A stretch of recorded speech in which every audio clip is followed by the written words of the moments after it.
Hey, what's up? We're looking at my top 10 albums from 2016. We've already gushed with praise over some of these, which makes you know that the top 10 is in yet another league.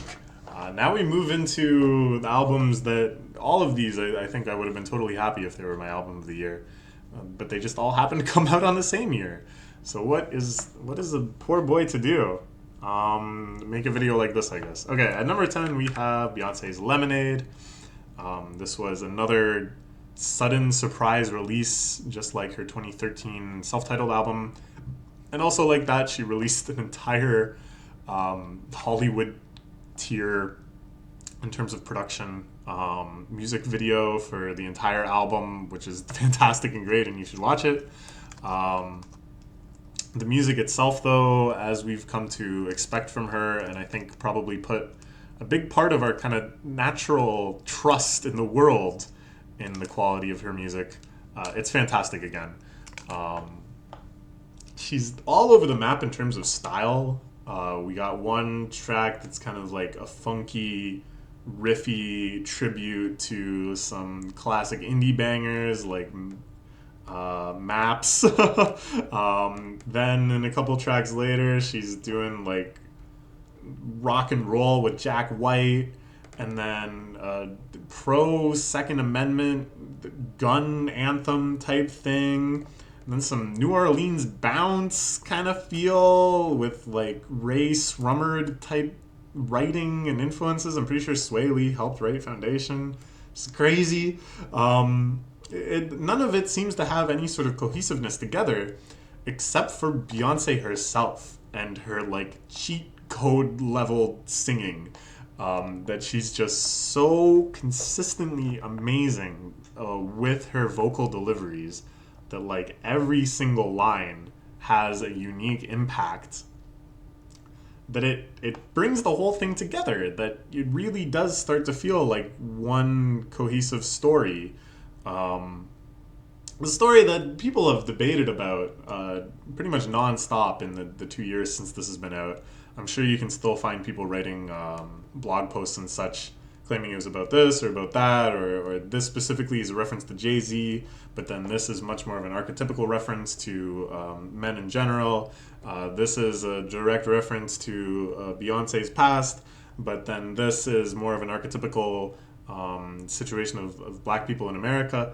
The fact that it constantly hits these dualities, though, I think is much more the point than whether you can actually glean anything specific about Beyonce's relationship with Jay-Z, or glean any sort of anthemic message about her views on modern society. Not that I don't think it contains both of those things in great quantities, but it's the fact that it's constantly kind of swirling between both, that it's telling both of these stories, the archetypical and the personal, simultaneously. That's something I love. That's something I really love in any genre, in any medium. A story that's able to hit those notes and really resonate on both of them. Yeah, I don't know. I'm not sure what I can say about this album. It's the biggest things going for it is just its power in this kind of masterpiece type realm, that so many people are involved with it and its production, but every single one of them seems to have faith in this singular vision brought forth by Beyonce herself. That it all kind of funnels into this performance, that it all sets the stage for her to just blast it out. But like, as I said though, like I think the genre mastery here, I just keep thinking of different examples too, like the song with Kendrick. It just feels, I don't know, like so triumphant in that way, that you can tell with the foundation of each song, she has a message she wants to get across, and then with total confidence and defiance of expectations, she just picks the musicians she wants to work with, she picks the genre she wants to be in, she picks like the kind of motifs and references she wants to hit, and then they all just line up perfectly, and in such a way that it almost feels obvious in retrospect that those were the choices to make. But I don't think it really is. I think that's just her creative genius in play. So yeah, fantastic. Definitely someone at the absolute pinnacle of their career that's just knocking them out of the park. I'm not sure what to expect next. It feels like now that Jay-Z has delivered 444, a fantastic response album that I featured on my 2017 list, and now they've made up and are touring together. Next album will be the happy one, I guess. I don't know. Is that how it works? I don't know. Anyways, next we have Jun Tonegawa with Vampilia, Watashi ga Nako ho Totogisu, which translates into my crying is like a cuckoo's, basically, which is very, very accurate. So Jun Tanegawa is kind of like an alt idol from Japan who was popular or relatively popular, kind of had her heyday in the early 90s and late 1980s, and has become kind of a cult hit ever since. Her music is kind of this subversion of the typical Japanese pop idol tropes. So she still kind of sings about love and dating and all of these kind of like cutesy cliched things, but in a really kind of explosively twisted, scathing, kind of critiquing ways, but not in kind of a detached way either, in a way that she throws her entire self into this performance, kind of expressing the tragedy of the impossibility of this caricature. It's really engrossing. Since getting into this album, I went back and listened to a lot of her previous work, and it's just really stirring and impressive.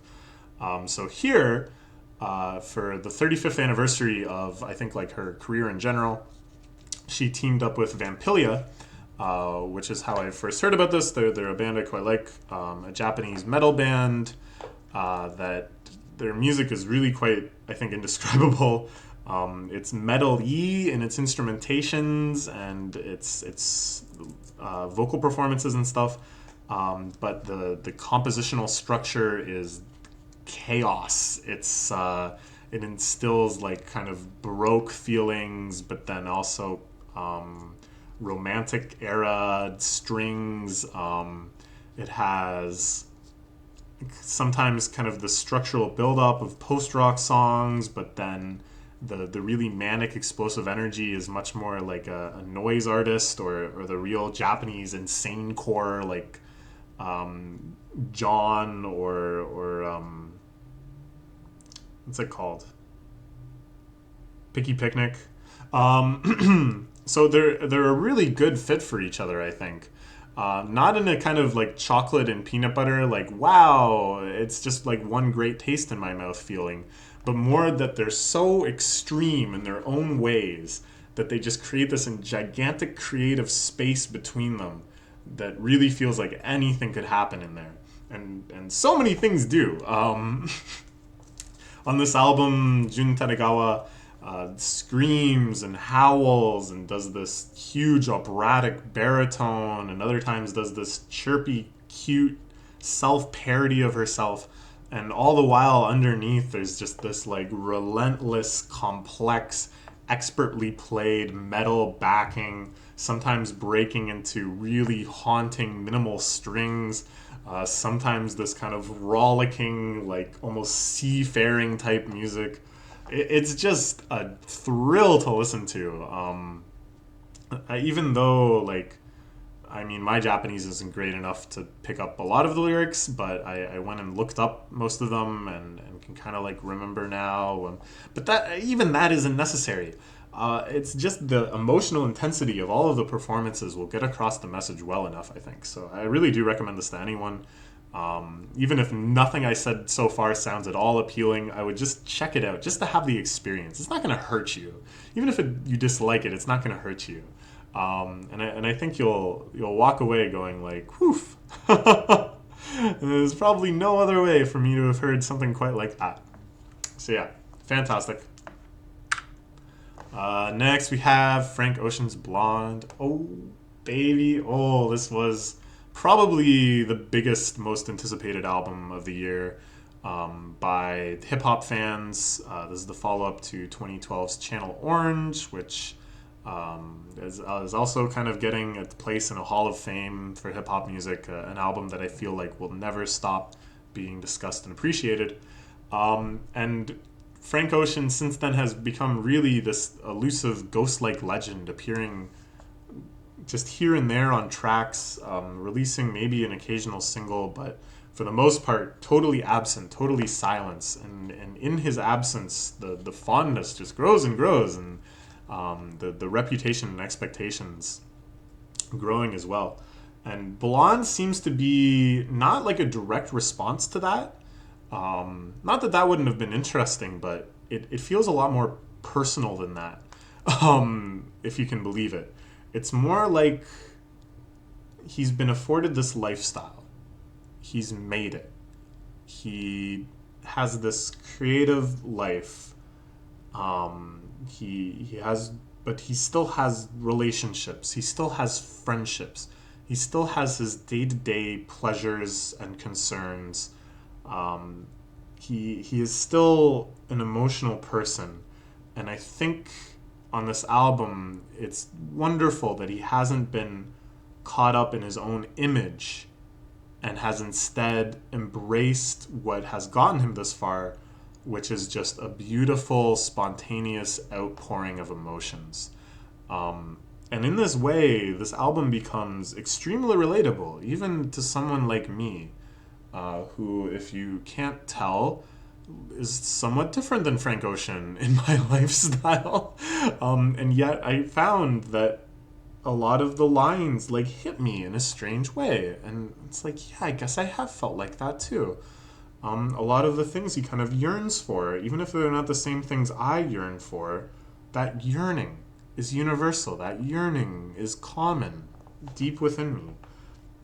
The performances on here, I feel like I don't even have to say. Frank Ocean, of course, retains his title as like probably the most beautiful voice in the genre.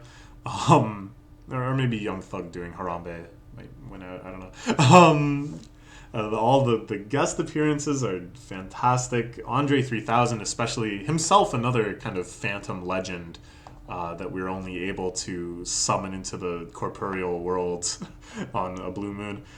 Doing an amazing performance on his solo track.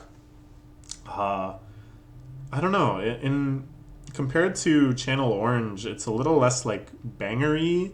Like the really there's less things you can just kind of latch onto as just a gigantic groove that will be stuck in your head for weeks. But rather than kind of these melodies and rhythms being stuck in your head, it's the emotional feeling, the emotional hangover of listening to this. I think you'll really have a hard time shaking off. It might lead you to crying in the shower, just like our boy here. Let's follow that up with an album that I think in a lot of ways is similar in its conception, by a person kind of in a similar place in their career, that has a lot of the same things going for it, but is a complete 180 when it comes to the tone and the emotions being expressed. That being Coloring Book by Chance the Rapper. Even the two covers, it's kind of an interesting contrast. Covering face looking this way, smiling, no covering face looking this way. I don't know. So this is Chance the Rapper's third major mixtape album, whatever you want to call it. Like Frank, he had been growing this huge mass of critical goodwill. Everybody cheering for him, everybody hoping on him, wishing on him. The expectations for this album were pretty dang high, and I really do think he exceeded the mark in all categories. Like Frank too, it seems to be a very personal expression of just where he's at emotionally right now. And like Frank, that's a very complicated mosaic when you're in the position that he's in.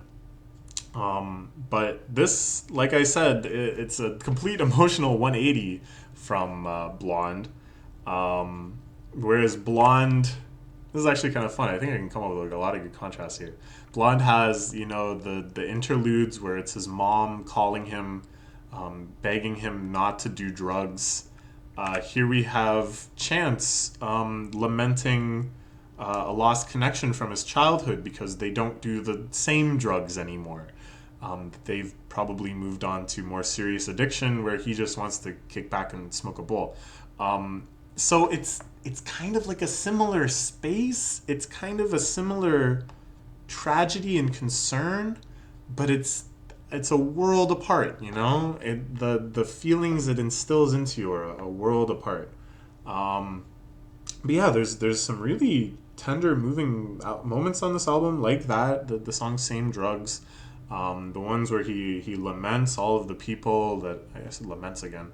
He mourns all of his friends that have died in the hot summers of Chicago through gang violence and such. There's some really amazing kind of gospel tracks where he's, I think, really beautifully captures that church basement, everyone's singing together in rehearsal type of feeling. And other huge bombastic gospel tracks where he really tries to bring the glory of God into you. And even if you're an atheist and you're not all about that, I think it's hard not to at least see the appeal for him in it, and to kind of get caught up in the fever of it too. On top of that, we just got like banger after banger after banger after banger after banger.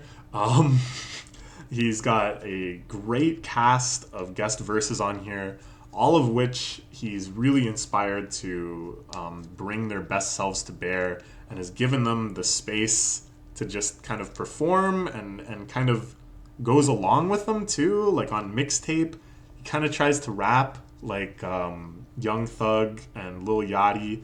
Like he has that kind of flow. And then on No Problems with Lil Wayne and 2 Chainz, he kind of gets that kind of Atlanta punchline-y feeling going too. Like that sort of really endearing, like kind of like kid brother feel that I sometimes get from like Drake and stuff. I think he just does so excellently here, and it gives him so much space to bring out all these different qualities of his rapping. Like he's just become such an amazing rapper in so many different styles. Like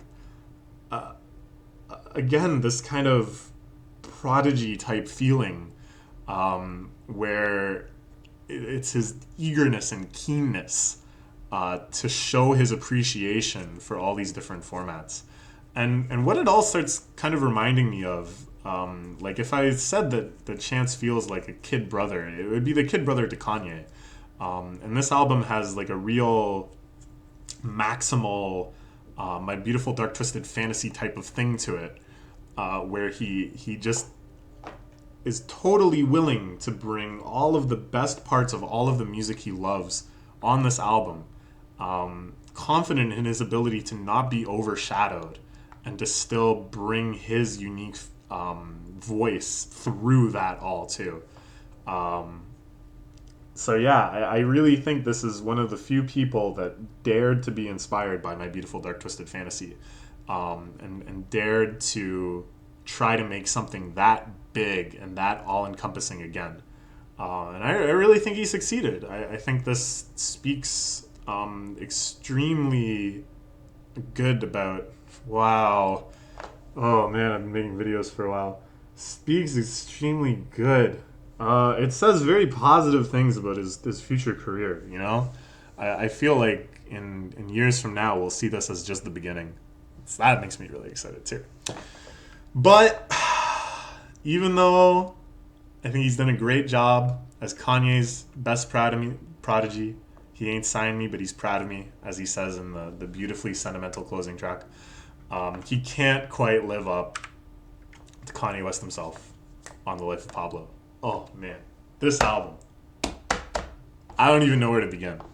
It feels like it would be remiss to not mention the production of it, the long, excruciating process of all the different titles it went through, the So Help Me God, and then Swish, and then Waves, and then the mysterious TLOP that he tried to make people guess what it stood for, and then finally The Life of Pablo. All the strange reports of him rapping the entire album to Seth Rogen in a car, delaying it and delaying it and delaying it, and making promises and not keeping them, and having meltdowns on Twitter.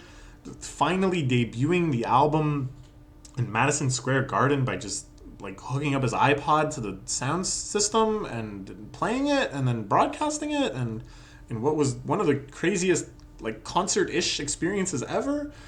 Um, and I'm like barely even scratching the surface with the history of this. All the revisions and stuff later that he just kept adding new tracks. Like when it was first actually initially released, he put the same track twice in a row. He forgot to put Fade on, and he just put Facts twice in a row at the end. Like the track list itself has a whole crazy evolution. All of the different Sketchpad revisions, things getting crossed out, things getting added, singles that we thought weren't part of the album later being added onto the album as bonus tracks, but then more bonus tracks that were recorded long after the album was first produced being put at the end of the bonus tracks.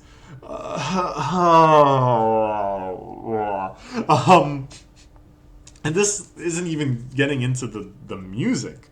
I think in terms of the music, this is the most meme-dense album I've maybe ever heard. I can't even begin to list the number of memes that have come from the songs themselves. Can I try to begin to list? I think I'll just get frustrated because I can't think of them all, but there's like the if I fuck this model and she just bleached her asshole and she get bleached on my t-shirt, I'm gonna feel like an asshole line. That was a huge meme. There was the if Young Metro don't trust you, I'm gonna shoot you future drop that led into the Beautiful Morning. There was the entire existence of Panda as a song, which became super popular after this album came out and sampled it. It was like very obscure before then, and then Designer's whole career resulted from that. So like basically the entire career of Designer is a Life of Pablo meme. There's Yeezy Yeezy What's Good, of course, the huge meme. There's Mr. Old Kanye, the huge meme, repurposed a million times. No, there's still a lot that I'm missing. It doesn't even matter. It doesn't even matter. Because even though this is the most meme-dense album I think I've ever heard, and even though this is the moment where Kanye embraced the meme and really kind of in probably a very manic state kind of drove himself crazy with his own image, sort of in an inverse, I guess, of what I said about the Frank Ocean and Chance albums, but has really become Kanye West the concept as much as he is Kanye West the person. All of this insane creative energy courses through this album and is very readily apparent in such a way that even if I wanted to just talk about the music and not get into this much had conversation about its creation, I don't think I could. Like, it's just so integrated with it. But even then, the music itself is so good. Like, oh my god, Ultralight Beam, I think, is one of the most beautiful songs I've ever heard. Chance's verse on it is just so humble and appreciative, and you can hear his excitement at rapping on a Kanye West album with all his little sly references to Kanye track titles and stuff. On other track, like Waves, the sound of Waves is just unreal to me even now. Every time I've heard it, it still shocks me. Or the transition into Sister Nancy's Bam Bam at the end of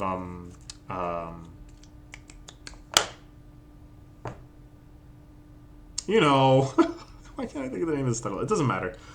Or our Wolves, like that long period since the first time we heard Wolves at the fashion show, and all we had was like the cell phone recording of it, and at least I would still listen to it so often because it was just so uniquely beautiful the way Sia's voice comes in and seems to represent an entire other culture arriving at the same emotional moment as Kanye's verse and Frank Ocean's verse, and oh my god, just I can't.